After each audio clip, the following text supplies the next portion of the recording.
Welcome, listeners. This is Ivan Franklin Rose, and this is the one about where does self-confidence come from and how do we build more of it. As I watched the Paralympics recently, I wondered how the swimmers especially, some without arms, others without legs, had the confidence to go in the water and compete. What fortitude, what belief they must have had in themselves, I thought. I saw them pour their hearts out and even cheer for the winners, celebrating the excellence they found in living their passion, even though others thought they couldn't because of their handicap.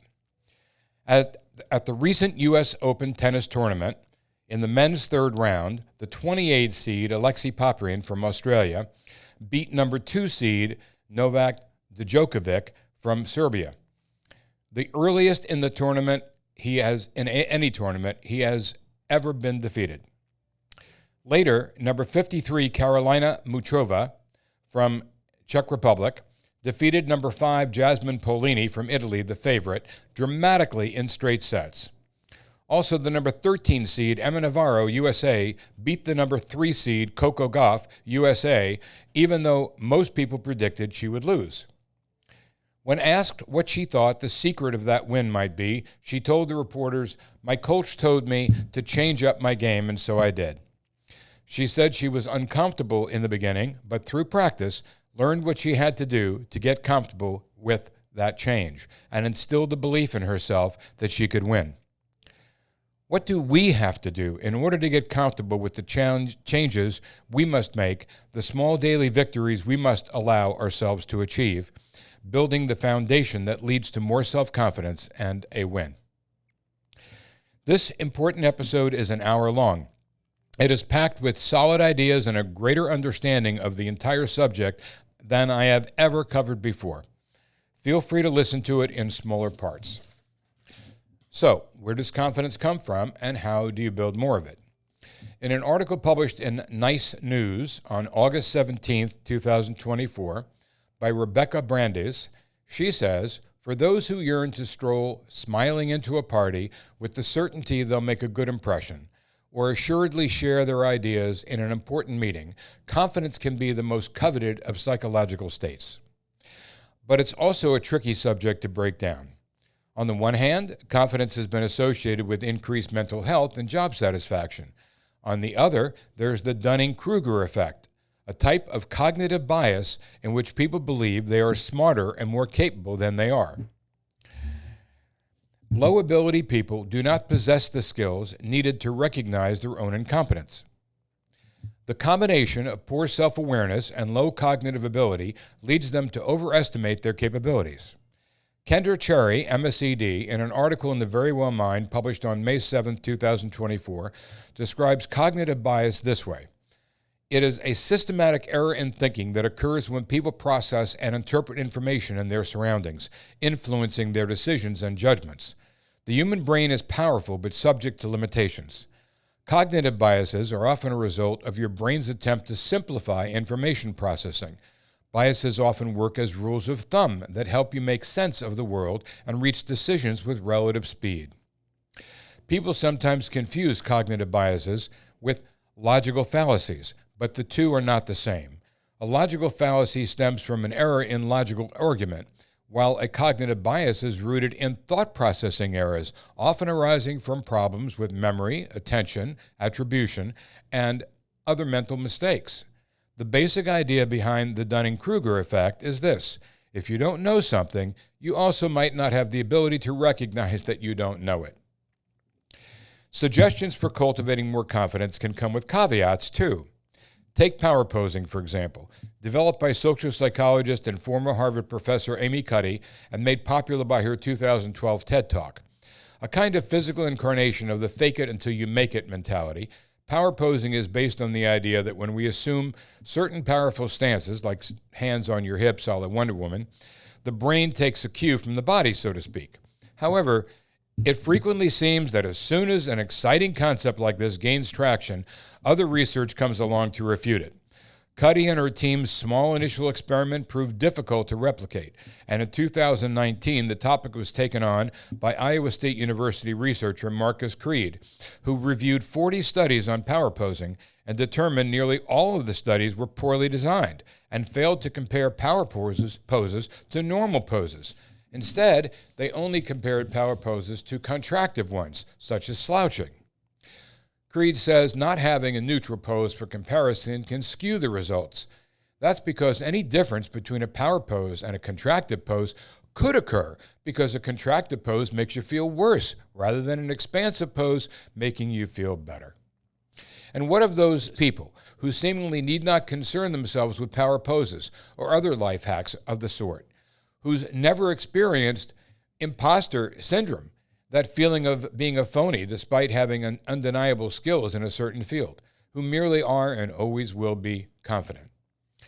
While our perceptions of these individuals may be colored by our own desire to be as self-assured as they appear, and in fact speak little to what's going on in another person's mind, it's certainly true that some are more confident than others. So where does self-confidence, or the trust in one's abilities, capacities, and judgment, per the American Psychological Association, come from? Is it innate, fostered through experience, increased through intentional practice? The answer is a bit of everything. Firstly, genetics. According to psychologist Barbara Markway, author of the Self-Confidence Workbook, A Guide to Overcoming Self-Doubt and Improving Self-Esteem, between 25% and 50% of personality traits linked with confidence may be inherited. Writing for Psychology Today, she cited the neurotransmitters serotonin and oxytocin as being involved in boosting confidence and noted that the amount of each our brain can access is influenced by our genetic makeup. She also pointed to temperament as something that influences our behavior, making us more or less inclined to act in an uninhibited manner. In a 2009 study out of King's College London, 3,785 pairs of twins between the ages of 7 and 10 were asked to rate their abilities on several academic subjects. Researchers determined that the children's levels of self-confidence were influenced 50% by nature and 50% by nurture, also known as life experience. The specific genes involved in academic self-confidence remain to be identified, but we expect them to be many genes of small effect size, and their effects will be probabilistic rather than deterministic, lead author Karina Grevin said at the time. That is, just because self-confidence is partly genetic, it doesn't mean that self-confidence cannot be changed by environmental influences. Let's take life experience. Beginning in our youth, everything we experience, from traumatic events to gender-based societal conditioning, can impact the people we become. Scores of studies show women are socialized to worry about how they're perceived and therefore to take fewer risks. Markway explained in Psychology Today. Racial and cultural background and sexual orientation can make a difference too. If you've been on the receiving end of discrimination, you may have internalized some negative, untrue messages about your potential and whether you belong. It's not all bad, of course. Life experience includes the positive relationships we've built, whether with our parents who helped on positive encouragement and created safe spaces for us to try new things, or with friends who cheer us on. Confidence is also born from our past achievements, times we've set out to do something and succeeded, particularly when the task involved overcoming obstacles. So how do we get more of it? Though the idea of power posing as an elixir for self-assurance may have conflicting data behind it, there are some more general ways to help cultivate confidence, even if you feel like neither nature nor nurture is on your side. One is mastery experiences. Self-efficacy is a closely related concept to confidence. Per the American Psychological Association, it reflects confidence in the ability to exert control over one's motivation, behavior, and social environment. Stanford social cognitive psychologist Albert Bandura developed our definition and understanding of self-efficacy and elucidated the important role it plays in our lives. He also enumerated 4 essential ways of building it, the first and foremost being mastery experiences. The most effective way of creating a strong sense of efficacy through mastery experiences, Bandura wrote in his 1995 book, Self-Efficacy in Changing Societies, they provide the most authentic evidence of whether one can muster whatever it takes to succeed. Mastery experiences are the experiences we gain when taking on new challenges and succeeding. For instance, a person who does not consider him or herself very skilled at cooking may increase their self-efficacy in this area by successfully cooking different dishes for several nights. According to the author S.M. Smith, there are two reasons why mastery experiences may have the greatest benefits for self-efficacy. First, mastery experiences are based on direct personal experiences rather than second-hand accounts. Therefore, by drawing on this direct evidence of our performance from the past, we become able to infer our capabilities in the future. Secondly, mastery experiences allow us to observe direct links between an investment of effort and successful performance, thereby increasing expectancy judgments about our ability to perform well in particular situations. The second source of self-efficacy is vicarious experiences. In his book, by Wood and Bandura, Bandura argued that when we observe others succeeding or failing at activities, we can estimate our own likelihood of success or failure when performing similar activities based on the similarity or difference we perceive between ourselves and the person we are observing. To illustrate, imagine a young man who observes a man of similar age on television lifting enormous dumbbells. Given that the man on the television is of similar age to him, the viewer might reasonably expect that he too could lift dumbbells of similar weight, motivating him to work out harder at the gym. An 80-year-old man watching the weightlifter, on the other hand, is more likely to perceive a greater discrepancy between himself and the weightlifter. Therefore, watching the weightlifter is less likely to increase his self-efficacy about his ability to lift weights than it is for the younger man. Next is verbal persuasion. According to his book, if people receive realistic encouragement, they will be more likely to exert greater effort and to become successful than if they are troubled by self-doubts. The reference here is Wood and Bandura, 1989, published, page 365. In sum, a few words of encouragement will rarely go amiss. To illustrate, imagine a vocalist who is about to take the microphone but is feeling nervous. If that vocalist's friend were to remind her of all the practice she's undertaken recently, as well as how wonderful she sounds each time she sings, it is likely the vocalist's self-efficacy would increase and she'd feel a little less nervous. And finally, physiological arousal, otherwise known as affective or emotional arousal.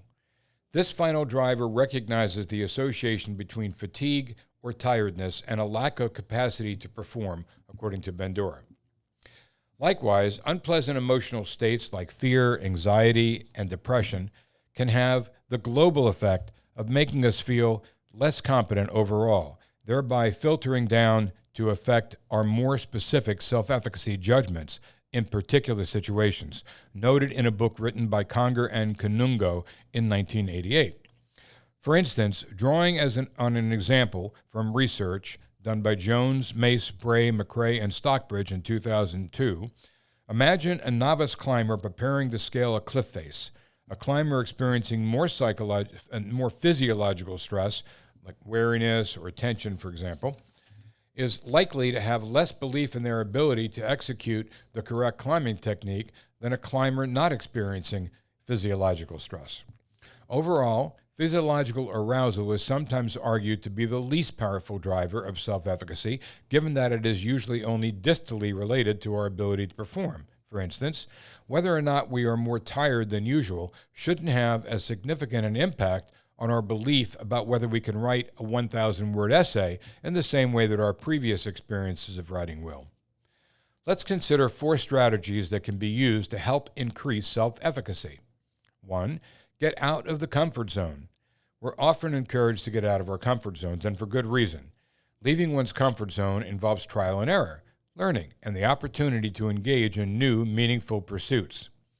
Although leaving our comfort zone can be frightening initially, the benefit is that the more we experience success when venturing beyond our comfort zone, the more we can increase our self-efficacy. Likewise, even when we fail, bouncing back and recovering from failure provides opportunities to increase our resilience. Here are some simple ideas to get you out of your comfort zone and into your growth zone.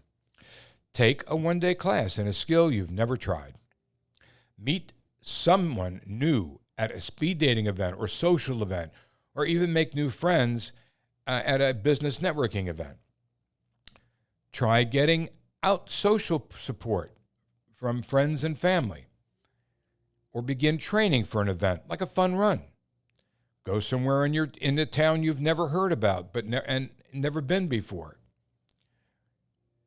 Next, set smart goals. Effective goal setting is argued to increase self-efficacy across a range of areas, including language interpretation, health-related behavior change, and work performance. Therefore, it is a good idea to build and sustain self-efficacy by setting reasonable goals that we tackle one at a time. Likewise, it can be useful to break down large goals into smaller, more manageable sub-goals. A good goal-setting framework can help with that. We'll give more tips on this a little later on in the episode. Number 3, look at the bigger picture. One of the most significant qualities of people with high efficacy is the power to look beyond short-term losses and not let them break their self-trust. Sticking to this perspective helps in maintaining a high self-efficacy, which allows us to sort our priorities, make better plans, and focus on them more efficiently. Lastly, reframe obstacles. Obstacles are a natural part of moving beyond our comfort zones and tackling challenges. Therefore, it is important to think about obstacles in a constructive way that does not risk undermining our self-efficacy. Here are a few ideas to help. Set implementation intentions by creating an if-then plan. Ask yourself in advance of pursuing a goal what challenges you might reasonably expect to arise during goal pursuit. Then decide what action you will take in response to those challenges. Think of obstacles playfully as though they were a test, like from the universe, for example. That is what the Stoics did many years ago and continue to do today. In responding to these tests, try to A, systematically come up with the most effective solution to the obstacle, and B, remain emotionally calm while putting your solution into action. Reflect on challenging obstacles you have overcome in the past. By doing this, you will be bringing past mastery experiences to the forefront of your mind, thereby helping to increase your self-efficacy in the present. Now some more confidence boosters suggested by Rebecca in the earlier article we did are: learn something new. Going back to leaving your comfort zones, learning a new skill offers the opportunity to watch yourself evolve and accomplish something. Choose an activity that speaks to your interest or curiosity rather than one you think you should do, and enjoy the process. Being a beginner again is tough, but it shows you can still accomplish new things and find enjoyment in them. Fred Silverstone, founder of the Successful Aging Through Group Engagement program at Harvard-affiliated McLean Hospital, explained in a Harvard Medical School blog post, "This also reminds you that it's okay to make mistakes so you can improve and grow, which helps build self-confidence." Or she says, do more of what you're already good at. We feel good about ourselves when we're doing things that showcase our skills or talents, things that we already possess some degree of self-assurance in.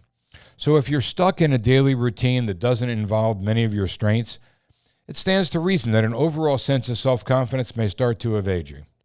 Be sure you're partaking in the activities which you shine in, be that playing trivia at a pub or baking treats for your friends and coworkers, something that you feel you're good at.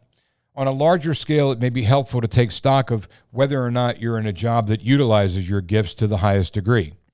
Additionally, doing good for others can boost self-esteem, another closely related concept to self-confidence. It could also prove to be a way of discovering new talents or building new skills. Take a look on Volunteer Match to find opportunities near you. Then, practice mindfulness. It sometimes seems like mindfulness is being offered up as a cure-all for everything these days. But it may be helpful in this arena insofar as not being mindful could impede the self-confidence you're trying to build. When you're focusing on the present moment, you're not focusing on negative self-talk, the last thing you need during a presentation or a social event you're nervous about. A mindfulness meditation practice can help you learn to disengage from your inner critic by acknowledging that those thoughts are simply thoughts and do not dictate or define who you are. Learn about improving self-esteem via mindfulness and try meditation techniques for countering negative thoughts. Next, spend time with positive people. As we discussed previously, relationships contribute to our life experience, and our life experiences contribute to our levels of self-confidence. Ask yourself if the people you surround yourself with are boosting your feelings of joy and sense of self-worth, or doing the opposite. The people you spend time with can influence your thoughts and attitudes about yourself, perhaps more than you realize, writes licensed clinical social worker Amy Morin for the Verywell Mind. So pay attention to how others make you feel. If you feel bad about yourself after hanging out with a particular person, it may be time to say goodbye. As we get older, it can be harder and harder to find new friends to connect with. If you're looking for more positive vibes, consider joining a running group or book club, or taking part in a volunteer opportunity, getting involved in your religious community, or downloading a friendship app to meet new people. Remember, although it can be uncomfortable to try something new and expand our circles of connection, it's in these moments that we grow confident and prove to ourselves just how capable we are of accomplishing hard things. Another author defines self-confidence and gives 9 proven ways to increase it. In an article on PositivePsychology.com published July 9, 2018 by Courtney E. Ackerman, M.A., she is a graduate of the Positive Organizational Psychology and Evaluation Program at Claremont Graduate University and a researcher and evaluator of mental health programs for the state of California. And the article is scientifically reviewed by William Smith, Ph.D., who is a writer, researcher, and scientific advisor to the Beckley Foundation. She first defines the difference between self-efficacy, self-confidence, and self-esteem. While most people generally think of self-esteem and self-confidence as 2 names for the same thing, and probably rarely think about the term self-efficacy, these 3 terms hold slightly different meanings for the psychologists who study them. What is self-efficacy? Albert Bandura, arguably the most cited author on this subject, defines self-efficacy as an individual's beliefs about their capacity to influence the events in their own lives. This differs from self-esteem in an important way. The definition of self-esteem often rests on ideas about an individual's worth or worthiness, while self-efficacy is rooted in beliefs about an individual's capabilities to handle future situations. In this sense, self-esteem is more of a present-focused belief, while self-efficacy is more of a forward-looking belief. What is self-confidence? This is likely the most used term for these related concepts outside of psychological research. But there is still some confusion about what exactly self-confidence is. One of the most cited sources about self-confidence refers to it as simply believing in oneself. Another popular article defines self-confidence as an individual's expectations of performance and self-evaluations of abilities and prior performance. Finally, Psychology Dictionary Online defines self-confidence as an individual's trust in his or her own abilities, capabilities, and judgments, or belief that he or she can successfully face day-to-day challenges and demands. Self-confidence also brings about more happiness. Typically, when you are confident in your abilities, you are happier due to your successes. When you are feeling better about your capabilities, the more energized and motivated you are to take action and achieve your goals. Self-confidence, then, is similar to self-efficacy in that it tends to focus on the individual's future performance. However, it seems to be based on prior performance, and so, in a sense, it also focuses on the past. Many psychologists tend to refer to self-efficacy when considering an individual's beliefs about their abilities concerning a specific task or set of tasks, while self-confidence is more often referred to as a broader and more stable trait concerning an individual's perception of overall capability. What is self-esteem? The most influential voices in self-esteem research were arguably Morris Rosenberg and Nathaniel Branden. In his book, Society and Adolescent Self-Image, Rosenberg discussed his take on self-esteem and introduced his widely used accepted self-esteem scale, a 10-item scale that measures global self-worth by measuring both positive and negative feelings about the self. The scale is believed to be unidimensional. You can find it online. His definition of self-esteem rested on the assumption that it is relatively stable beliefs about one's overall self-worth. This is a broad definition of self-esteem, defining it as a trait that is influenced by many factors and is relatively difficult to change. In contrast, Brandon believes self-esteem is made up of two distinct components: self-efficacy, or the confidence we have in our ability to cope with life's challenges, and self-respect, or the belief that we are deserving of happiness, love, and success. The definitions are similar, but it is worth noting that Rosenberg's definition relies on beliefs about self-worth, a belief that can have wildly different meanings to different people, while Brandon is more specific about which beliefs are involved in self-esteem. What about those who have too much self-esteem? Could that result in narcissism? A psychological definition would be that narcissism is an extreme amount of selfishness with a grandiose view of one's own talents and craving for admiration. Self-esteem at high and low levels can be damaging, so it's important to strike a balance in the middle. A realistic but positive view of the self is often ideal. Where does self-esteem come from? What influence does it have on our lives? Self-esteem is often seen as a personality trait, which means it tends to be stable and enduring. There are typically three components which make up self-esteem. Self-esteem is an essential human need that is vital for survival and normal healthy development. It arises automatically from within, based on a person's beliefs and consciousness. Self-esteem occurs in conjunction with a person's thoughts, behaviors, feelings, and actions. It is one of the basic human motivations in Abraham Maslow's hierarchy of needs. Maslow would suggest that individuals need both esteem from other people as well as inner self-respect. These needs must be fulfilled in order for an individual to grow, thrive, and achieve self-actualization. Self-confidence and self-esteem are two closely related psychological phenomena, both based on past experiences and both looking forward at future performance. Let's look at popular theories of self-confidence.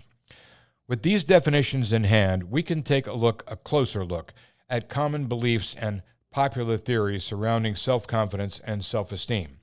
As noted earlier, Brandon's theory of self-esteem became a widely referenced and understood theory. But there were also other theories and frameworks for understanding self-esteem in psychological literature. Maslow's hierarchy of needs, I taught this when I was doing management training, and it's also taught in many universities in business management courses. His theory is an iconic, although somewhat out-of-date, framework in psychology. It theorizes that there are several needs that humans must have met to be truly fulfilled. But generally, the most basic needs must be met before more complex needs can be met. In his pyramid, self-esteem is the second highest level of need, just under self-actualization.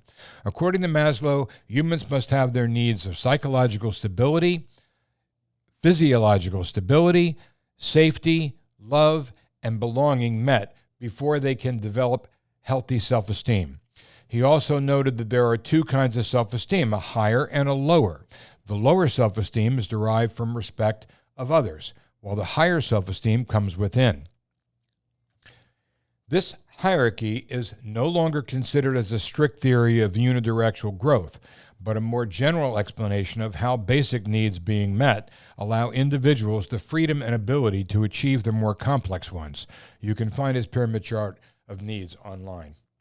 Next, terror management theory, a darker theory that delves a bit deeper into the human experience to explain self-confidence.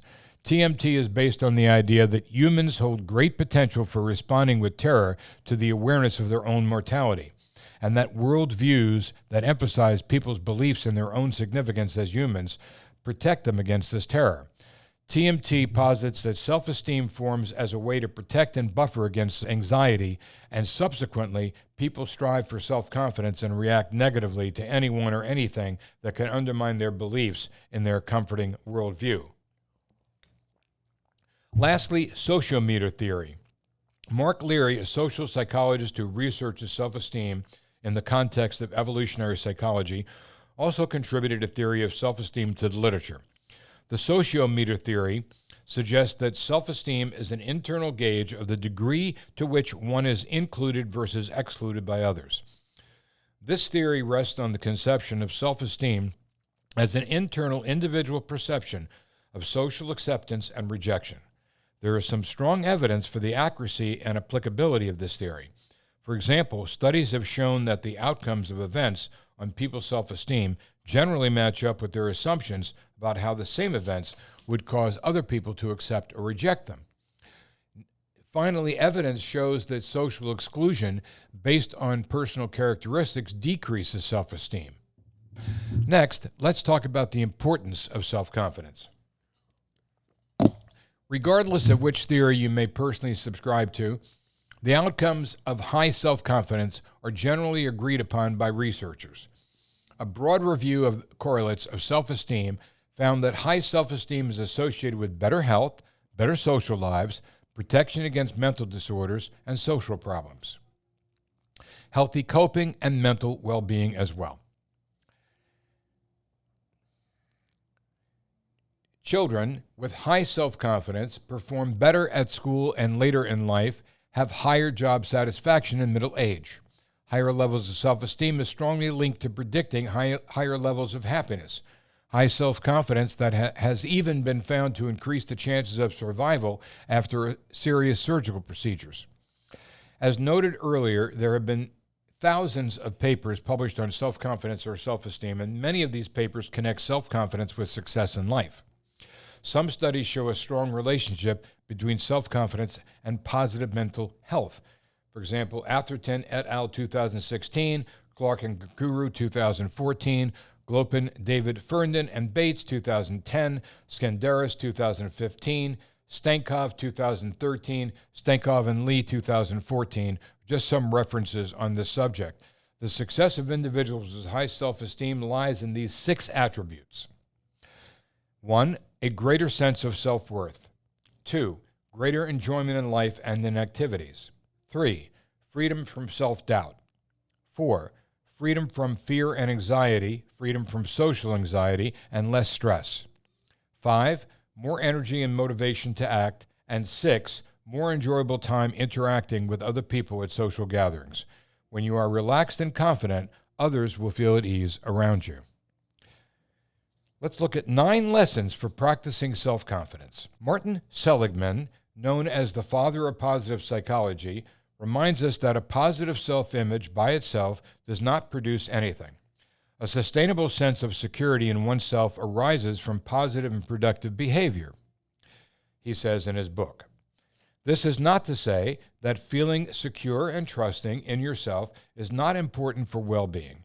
His high self-confidence or self-efficacy has been linked to many positive physical and mental health outcomes. Many of us would like to have this, but struggle to overcome insecurity, fear, and negative self-talk. With some reflection, hard work, and perhaps a shift in perception, we can work towards a strong and stable belief in ourselves. 1, stand or sit in a posture of confidence.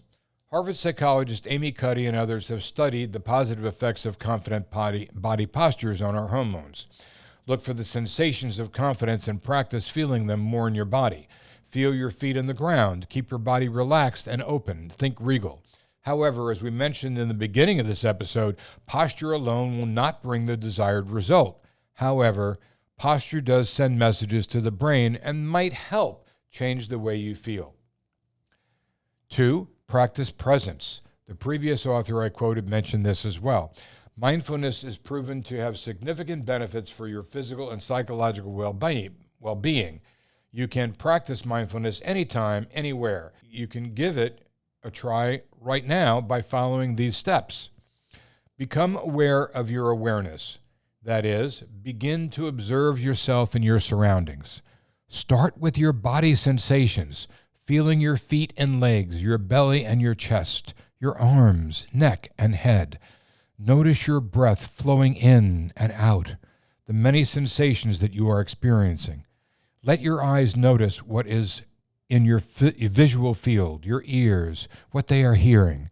Perhaps sensations of smell and taste will come to awareness as well. Go beyond these simple sensations to feel the energy, the quiet, the noises that surround you. Feel your presence. Next, build your capacity for energy. What does this mean? A bit of stress can be useful to help keep us alert and give us the extra energy needed to perform. Try reframing your nervous jitters as excitement. Knowing how to engage with these feelings in your body will expand your presence rather than shrinking it down. 4. Exercise regularly. Exercise has a powerful effect on confidence. Regular exercise releases endorphins, which in turn interact with the opiate receptors in the brain, which produces a pleasurable state of mind, and in turn, you'll view yourself in a more positive light. When you exercise regularly, you will not only get better physically, but you will feel better, more motivated to act in ways that build your self-confidence. 5. Visualize. Imagine confidence. Close your eyes and relax your body completely. Stay firmly connected to the sensation of relaxation and in your mind's eye. See yourself speaking on camera or doing whatever activity for which you would like more confidence. Allow the feelings of a comfortable presence to pervade your body and your mind. Number 6, give yourself permission to be in the process. Take risks and make mistakes. From the outside, we often think, wow, everybody else is more happy, beautiful, creative, successful, active, etc. than me. I'm just not good enough to be like them. What we don't tend to consider is that failure is inherent in accomplishment. And in order to pursue our goals, we have to work hard and face our weaknesses. Even those who are exceptional in some areas of life are likely struggling in others. Allow yourself to be a learner, to be a novice. Trust that it's okay not to be perfect. In fact, you'll likely provide inspiration to others in similar situations. When breaking out of your comfort zone and starting something new, you are expanding your own limitations. When you successfully complete something that is out of your confidence zone, you are building more future confidence in yourself. 7, clarify your goals. Making progress towards personally meaningful goals is the scaffolding upon which healthy confidence is built. In his book, Flourish, Seligman proposes PERMA, a 5-factor framework for well-being: positive emotion, engagement, relationships, meaning, and accomplishments. A video and complete explanation is online. The SMART Goals system offers a guideline for goal setting in which goals are specific, measurable, attainable, relevant, and time-bound, thus the acronym. This system is based on research that suggests that these types of goals lead to greater and more consistent achievement. When considering what goals you'd like to set for yourself, it may be helpful to start big, considering your core values and life goals. Then you can come up with actionable steps to work towards these. Writing a personal mission statement is a great way to give yourself some direction. 8, speak well to yourself. It's always delightful to get some good feedback from others. However, always seeking approval from outside yourself is an easy trap. Speak to yourself with self-compassion, kindness, and encouragement. After all, the most important relationship you have in your life is with yourself. Make it a good one. Lastly, number 9, ask for help and offer your help to others. Many of us struggle to ask for help due to fear of rejection or being seen as incompetent. In Western cultures, the high value placed on self-reliance gets in the way of reaching out to others, even though this is a necessary part of working towards our goals. However, conversely, a core feature of self-confidence also lies in being valued by others. A sense of belonging within our social system is fundamental to personal well-being. In a recent review of contemporary literature, Stephen Post, head of Case Western Reserve University Medical School, found a profound connection between giving, altruism, and happiness. When we play a positive role in our families, friendships, and communities, we rightly feel good about ourselves. We feel that we're fulfilling a greater, more meaningful purpose in our lives. A study by Frank Flynn, professor of organizational behavior at Stanford, revealed that people tend to grossly underestimate the willingness of others to help. Flynn says our research should encourage people to ask for help and not to assume that others are disinclined to comply. Collaboration among people creates the most powerful results. Martin Seligman says doing a kindness produces the single most reliable increase in momentary well-being than any other exercise we have tested. The last article I want to share is by Amy Morin, LCSW psychotherapist and author, on April 25, 2024 in The Very Well Mind. It was reviewed and fact-checked by Rachel Goldman, PhD, FTOS. She offers her tips to be more confident. Having a healthy level of self-confidence can help you become more successful in your personal and professional life, she says. Research has found, for example, that more confident people tend to achieve more academically. Your level of confidence even affects how you present yourself to others. Fortunately, there are several ways you can increase your self-confidence. Whether you lack self-confidence in one specific area or struggle to feel confident about anything, these 8 tips can help you be more confident. First, stop comparing yourself to others. Do you compare how you look to people you follow on Instagram? Or maybe you compare your salary to what your friend earns? Social comparison theory explains that making comparisons is natural, but it isn't likely to help boost your self-confidence. It may even have the opposite effect. A 2018 study published in Personality and Individual Differences found a direct link between envy and the way we feel about ourselves. Specifically, researchers noted that when people compare themselves to others, they often experience envy, and the more envy they have, the worse they feel about themselves. How do you build self-confidence when you notice that you are drawing comparisons? First, remind yourself that doing so isn't helpful. Everyone is running their own race, and life isn't a competition. If you're feeling envious of someone else's life, it's also helpful to remember your own strengths and successes. Keep a gratitude journal to better recall the areas in life where you are blessed. This can help you focus on your own life versus focusing on the lives of others. Social media is especially nefarious in this way, says Hannah Owens, LMSW. It is a system practically designed to foster comparison, but remembering that people generally only post the very best, and very worst of their experiences can help you celebrate your daily victories, which can boost your confidence. Surround yourself with positive people is next. Take a moment and think about how your friends make you feel. Do they lift you up, or do they bring you down? Are they constantly judging you, or do they accept you for who you are? Surround yourself with people who love you and want the best for you. Seek out others who are positive and can help build your confidence. Self-confidence and a positive attitude go hand in hand. We covered more of Amy's thoughts on this earlier in the episode, but here are some examples of traits to look for and avoid. Confident people celebrate other people's success. They're open-minded and optimistic, willing to take risks, and can laugh at themselves. They're decisive, are always learning and growing, admit mistakes, and accept responsibility. Insecure people judge and are jealous of others. They're close-minded and pessimistic, afraid of change and hide flaws. Indecisive. They act like a know-it-all, make excuses, and blame others. Who do you know that fits any of these characteristics? Next, take care of your body. This tip for how to be more confident is based on the idea that it's hard to feel good about yourself if you're abusing your body. When you practice self-care, you know you're doing something positive for your mind, body, and spirit, and you'll naturally feel more confident as a result. Diet, exercise, meditation, and sleep are a few self-care practices linked to higher levels of self-confidence. Caring for yourself is important to one's self-confidence, making sure you are getting what you need to feel good about yourself and your abilities. Taking care of your body doesn't just mean looking good, explains Owens. When you make yourself and your self-care a priority, you are projecting to the world that you matter, which convinces others to feel the same way about you.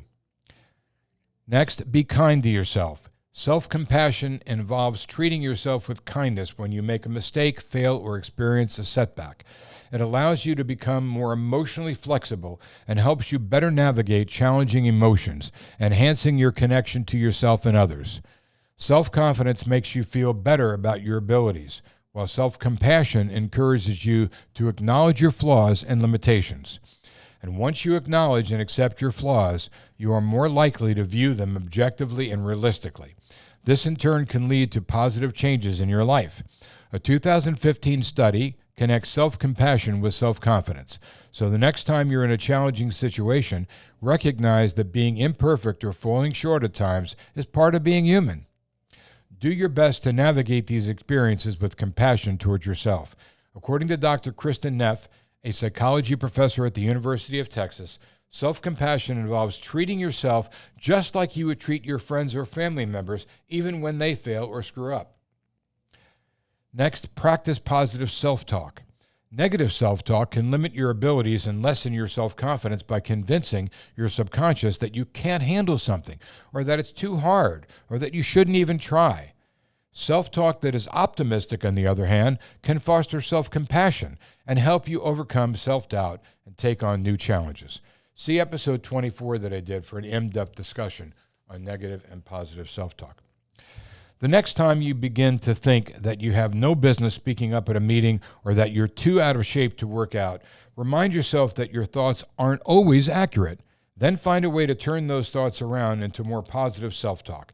Here are a few examples of ways to challenge pessimistic self-talk and reframe your thoughts into a more positive way of thinking, increasing your self-confidence along the way. I can't handle this, or this is impossible, becomes I can do this, and all I have to do is try. I can't do anything right becomes I can do better next time, or at least I learned something. I'll never get this right, I give up, becomes this is hard, but I'll keep trying. I'm an idiot becomes I made a mistake. I'm terrible at this becomes I'm still figuring things out. I'm not good enough becomes I know I can succeed. And I'll never change becomes I'm able to grow and change. Next, face your fears. Stop putting things off until you feel more confident, like asking someone on a date or applying for a promotion. One of the best ways to build your confidence in these situations is by facing your fears head on. Common ways of facing your fears are evaluating the risks, creating an action plan, seeing a therapist, and being sure not to completely avoid your fears. Practicing facing some of your fears that stem from a lack of self-confidence. If you're afraid you'll embarrass yourself or think you're going to mess up, try anyway. A little self-doubt can even help improve performance. Tell yourself it's just an experiment and see what happens. You might learn that being a little anxious or making a few mistakes isn't as bad as you thought, and each time you move forward, you gain more confidence in yourself. In the end, this can help prevent you from taking risks that will result in major negative consequences. This, of course, is easier said than done, says Owens, but even small victories can help. Consider this kind of exposure therapy where even a little progress is still progress. And do things you're good at. What happens when you do things that you're good at? Your self-confidence starts to soar.